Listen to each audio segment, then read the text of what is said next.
দে দে এখনি দে এখনি দে দে কথা দে দে এখনি দিবি এখনি দিবি আমি কি অতিথি স্কুলের ছাত্রী আমি তাহলে নতুন ছাত্রী অতিথির মতো আমাকে আমার সাথে কেউ ব্যবহার করতে দিবে আমাকে এখনি দিবি দে কথা দে দে এখনি দে এখনি দে দে কথা দে দে এখনি দিবি এখনি ভিকি দে কথা দে দে এখনি দে এখনি দে দে কথা দে দে এখনি দিবি এখনি দিবি 10:30টার সময় পরীক্ষা শুরু তা না কইরা 11টার সময় দিলাম দেওয়ার তারা বলতেছে বারবার বলতেছে হ্যাঁ সময় দেওয়া হবে তোমাদের সময় দেওয়া হবে এমসিকিউ হচ্ছে 30 মিনিট হ্যাঁ তো আমাদের 30 মিনিটের আগেই এমসিকিউটা নিয়ে নেওয়া হয়েছে স্যারের যখন খাতার টান মেরে নিতেছে স্যার বলছে স্যার আপনি কিন্তু 30 মিনিট সময় দেন নাই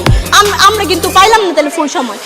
10টা 52টা খাতা দিছে প্রশ্ন দিছে 11টা বলছো বা কি দায়িত্ব ছিল অন্য হলের বাচ্চারা সব খুশি হয়ে বের হয়েছে আমাদের বাচ্চারা সব কেঁদে বের হয়েছে কেন আমাদের বাচ্চারা পড়াশোনা করে নাই আমাকে আমার সাথে কি ওই ব্যবহারটা করতে পারে আমি বলছি দে কথা দে দে এখনি দে এখনি দে দে কথা দে দে এখনি দিবি এখনি ভিকি দে কথা দে দে এখনি দে এখনি দে দে কথা দে দে এখনি দিবি এখনি দিবি 10 বছরের সাধনা এইভাবে বিফলে যেতে দিতে পারি না আমরা আমাদের বুক ফেটে যাচ্ছে কান্নায় কেন স্যারেরা এইভাবে আধা ঘন্টা পরে